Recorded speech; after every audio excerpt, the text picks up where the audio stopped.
marketable skill. We also have a subreddit, which is Thinking Sideways. So if you use Reddit or you want to use Reddit, that is a good forum to go to discuss the stories that we've covered. There are multiple ways to support the show. You can go ahead and purchase merchandise on the right-hand side bar of the website that I gave you just a second ago. There's some cool merch out there. There's both Zazzle and Redbubble. Yep. They have different merchandise on each. Some shirts, sweatshirts, stickers, mugs. There's all kinds of different stuff out there. I'm still slacking and making new stuff, but there's a bunch of other stuff there. So if you want something like that, go check it out. We are on PayPal, so we have the PayPal set up. If you want to do a one-time contribution to the show to financially support us, that's awesome. We appreciate that, and you can do that through PayPal. If you want to contribute to the show on a continual basis, then that would be where you would take advantage of Patreon, which is Patreon. So it's patreon.com/thinking sideways, where you can pledge whatever you are comfortable with per episode. So each time an episode comes out, a normal Thursday show, you would contribute that amount. Yeah. So that is completely up to you. All of these methods, by the way, they are completely optional. We appreciate for everybody who has donated, but it's not a requirement.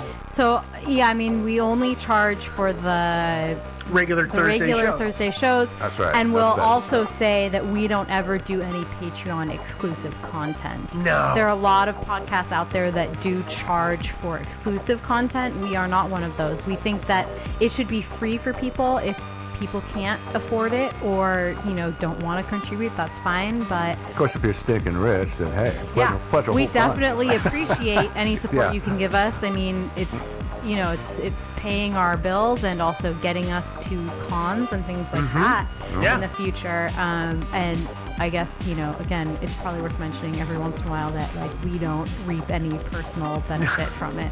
We're not making money on this podcast. No, so, no.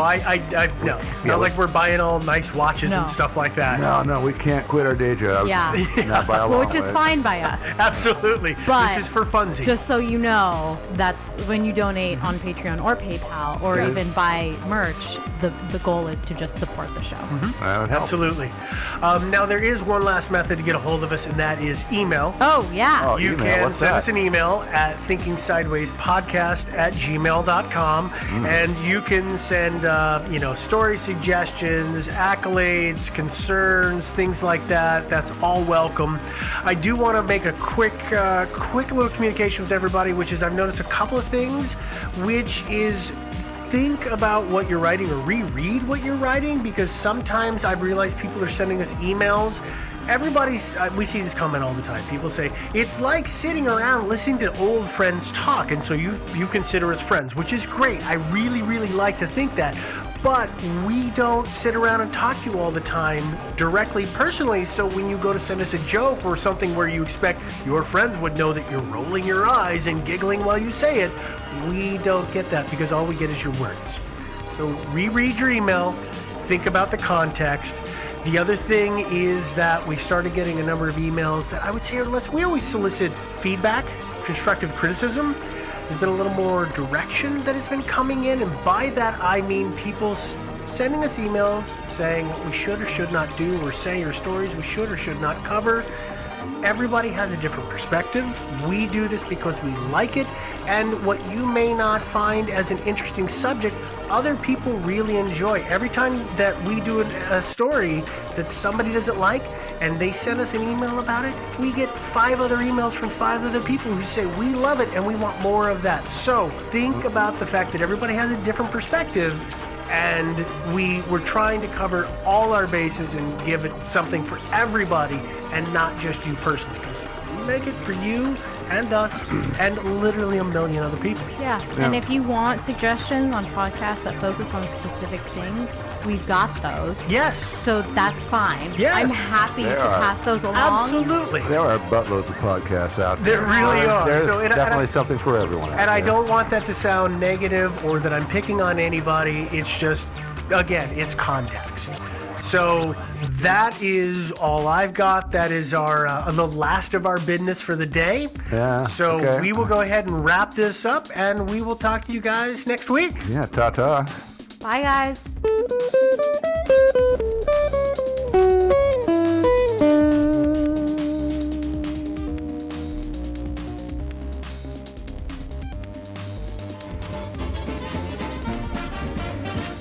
Thinking Sideways. I don't understand. Does not compute. You never know. Insufficient data to formulate a plan. Stories of things we simply don't know the answer to.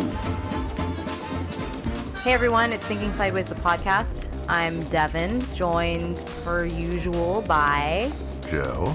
And Steve. Today we're going to talk about a mystery. If you follow us on Twitter, you may have a little spoilers about this one. We are going to talk about the Denver Airport, DIA, Denver International Airport. The technical code for it is DEN, but everybody calls it DIA. That kind of makes sense. Dead in arrival or something like that. No. Yeah. But yeah, that makes sense. DIA. Denver International Airport. Yeah, of course. exactly. And before we get too far, this was a suggestion by actually a lot of people, and I don't have everybody's name written down. Everybody suggested different things. Pretty much what would happen is somebody would say, oh, has anybody suggested the Denver airport to you? And I would say, oh, that it's this thing. And they would say, no, it's this other thing. And it's like, okay. So I guess we'll do a show about it. Yeah, that's about time. And just so everybody knows, I traveled for this episode. She did field research. I did field research. I went to Denver International Airport. She found a hidden door. I did. Managed to pick the lock. Uh-huh. Found many underground passages. Some like sort of culty kind of devil worshipping altars that had blood all over them and stuff. You know. Yeah, some guys that had like horns and weird alien-shaped faces. Yeah. Or you ate at the McDonald's in the airport and And got really bad food poisoning. Yeah. Yeah. No, but I especially like when we found that those giant crests on that huge room that had the crest that said NWO and had a giant eye imposed on the top. Yeah, for that was Illuminati. pretty good. That was good research I did. Or creative writing. Whichever. Same thing. All right. Let's tell these people what's going on with the Denver airport. Let's talk A about lot. Denver a little bit. Well, not Denver, but the Denver airport. The greater Denver area was served by Stapleton International Airport until 1995, which I think makes DIA one of the newer airports in America. I think so. It's a lot of research to do, just so you know. There's no list I could find on the internet that was, I googled list of airports in America by year built, and it came with nothing. So I didn't look too far into it, but yeah, I didn't bother looking into it either. It is one of the newer. I can't think. Yeah, I can't really think of one that's been built since then, but maybe somewhere.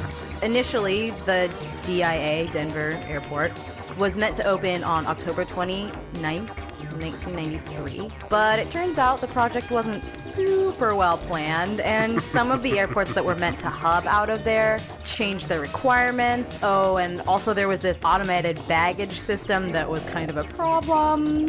That thing was awesome. Yeah, so the project was pushed back a few months, then a few months more, then a strike happened.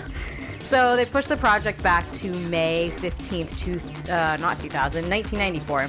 In April of that year, some reporters were given a sneak peek at this hotly anticipated automated baggage system, which apparently no one had tested, I guess, because if they had, I'm sure they wouldn't have let the media in. I think they tested it, but not with actual baggage. Yeah, I don't know what happened. I don't know why somebody said, yeah, let's bring the media in here. But when they did, reported that clothes and personal items were strewn under the track system, and that the parts of the system that were meant to transport luggage were actually just dumping the bags right off the system entirely. In other words, it's kind of like how they handle your baggage now. Yeah, except for it's not people, it's machines doing it. Yeah, machines will do the same abuse of your luggage for a lot cheaper. which is great. I remember watching it. Basically, there was little actuator arms that would shove the baggage based on what it figured out where it was supposed to go onto conveyor A A or B. Unfortunately, They were too powerful. They were extremely overcharged, and it would hit Grandma's luggage and send all of her clothes 20 feet in the air. So because of that, the May 15th, 1994 open date was once again pushed back, and finally on February 28th, 1995, DIA was opened, which was 18 months after the initial date set. Oh, and fun fact, it was about $2 billion, yes, with a B, dollars over budget. Yeah, that's one big. I wonder how much That's a near miss. I wonder how much the baggage system cost. It was actually one of the more expensive parts of the airport. I bet. Well, do you remember, Devin, what was the total cost of this airport? I remember reading it, but I can't think of it off of my mind. But I'd have to say at least a third of their cost, at least in my mind, and I could be wrong, was that stupid baggage system because they kept trying to fix it. Well, Yeah. I think that if you factor in the fact that it is what kept pushing the date back, the opening date back, I think they estimated that every day they delayed opening the airport cost them $1 million. Yeah. So if you factor that into the, quote, overall cost of the automatic baggage system, which you should, Yes. it was absolutely Yeah. the most expensive part of True the that. entire project. Yeah. Although, I mean, and part of it, of course, was building the tunnels for all the automated stuff to exist in, and maybe they could retrieve some of their sunk costs by clearing the equipment out of the tunnels and use the tunnels for something else. Maybe. Like maybe, secret government installations. Yeah. Yes, Oh, maybe. Sorry. Stop giving away, Joe. There's a whole mess of things surrounding this place, as we kind of mentioned earlier. So we'll just jump in. I just want to start off, I guess, by saying that right off the bat, there are a lot of things about the Denver airport that I think taken alone are pretty innocuous. There's some art, there's some other stuff, and if they all existed just one thing at one airport and another weird thing at another airport, I would be way more willing to say, yeah, no, that's totally, it's a little weird, but it's totally innocent. But when you kind of take it all, you take a step back and take it all in this one building, things get a little fun. Well, and the thing that you got to point out to people is I've been to the Denver airport. I was there, 10 years ago or something. I had no idea, and I probably saw one of the things that we're going to talk about and would have never guessed that there was so much hubbub surrounding it all. Yeah. Because so many things are innocuous on their own. Yeah. Yeah. I too have been there, and I didn't notice anything out of sorts either. But I didn't actually spend a lot of time in the airport, so Yeah. I spent it in the airport bar. I didn't have time. I didn't have time to go see that huge mural with the creepy Nazi with the AK towering over the table. Yeah. Yeah, that was fun. Yeah. We're going to just attack this line item style. Okay. So we'll just start with the horse. So each of these, in other words, is a discrete mystery all on its own. Yeah, kind of. So what are we going to work our way from the inside out or the outside in, or what are we going Outside to do? in, kind of? Okay. Ish. We're going to start with the horse. Of course. Of course. Of course. The horse. The famous Mr. Ed. You guys have a picture in front of you. It's in black and white. I'm sorry. It's much less impressive than it is in color, but hopefully you got a chance to see it, and you listeners at home, we'll probably post a picture of it. Now, I've seen this photo in color. It's actually a really nice photo. It's awesome. Did you take it? I did. Yeah. Good job. I And you took that see- picture. Did you notice what's behind the Bronco? Oh, the thunderstorm? The mushroom cloud?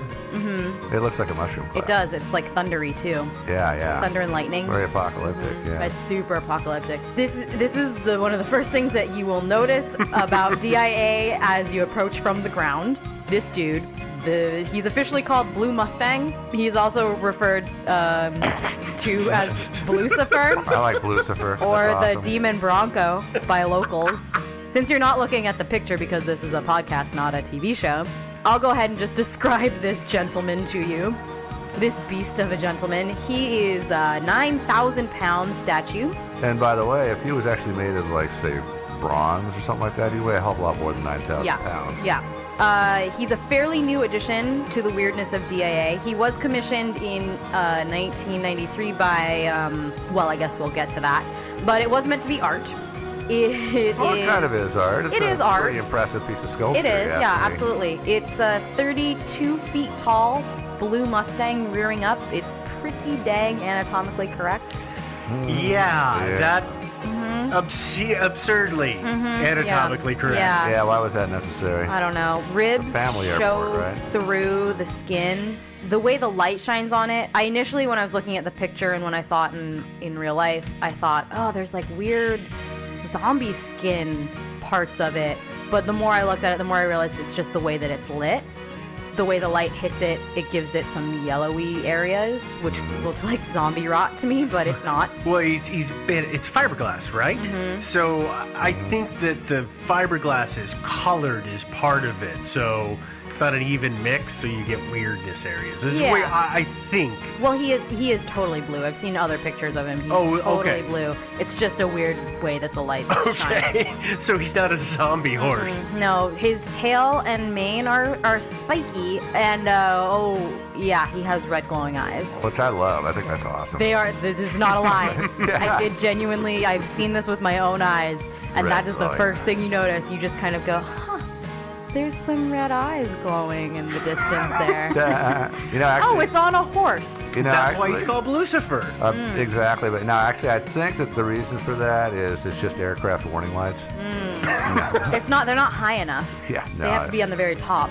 I think it's a nice touch, though. I do too. So the sculpture wasn't installed until 2008. Why so late, you might ask? Well, it was sculpted by a man named Luis Jimenez, and he died in 2006. And you might be wondering how?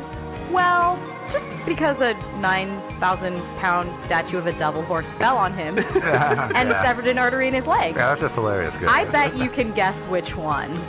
There's not that many, but I bet you can guess which 9,000-pound horse. Oh, I thought you were saying which leg. No. Well, it wasn't the whole horse. It was just the head. It was just the head. Yeah, which still weighs a lot, I'm sure. But again, it's fiberglass. Imagine if this thing was made out of steel or bronze or something like that. Holy crap. So the sculpture was finished by his family and some students he had, and then corrected much later, 2 years later. I bet they're the ones who had the red glowing eyes. Yeah, maybe. But because of that, people kind of say it's cursed from the get-go. Of course. They're saying that the horse is cursed, or the because it killed the person who was making it. Yeah. I mean, that's pretty suspicious. Yeah. That's suspicious behavior for a horse head. Yeah. It depends. Is this a horse head from the mob? It could be. Yeah. As far as we know, it could be. Okay. Do you know who financed it? No. The Denver International Airport?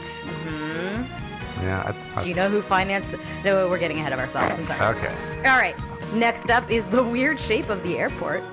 This is dumb. I agree. Yeah. The airport is made to resemble snow-capped mountains and reflect the history of Colorado's native people. And by the airport, you mean the building, the terminal. Okay, just making sure you're not talking about the whole surrounding area. Yeah, sorry. It's also meant to reflect Colorado's natives who lived in teepees across the Great Plains. So the roof is actually made of fabric, and it's big white peaks. The roof, some people say that it is meant to resemble a UFO. It doesn't resemble any UFO I've ever seen. Well, since UFOs are definitely housed below the airport, which we'll get to in a minute. No, of course they are. That's what they're made to resemble. But I really think it just looks like a giant circus tent. No, I agree. That's when the first time I saw it, that's what I thought. Yeah.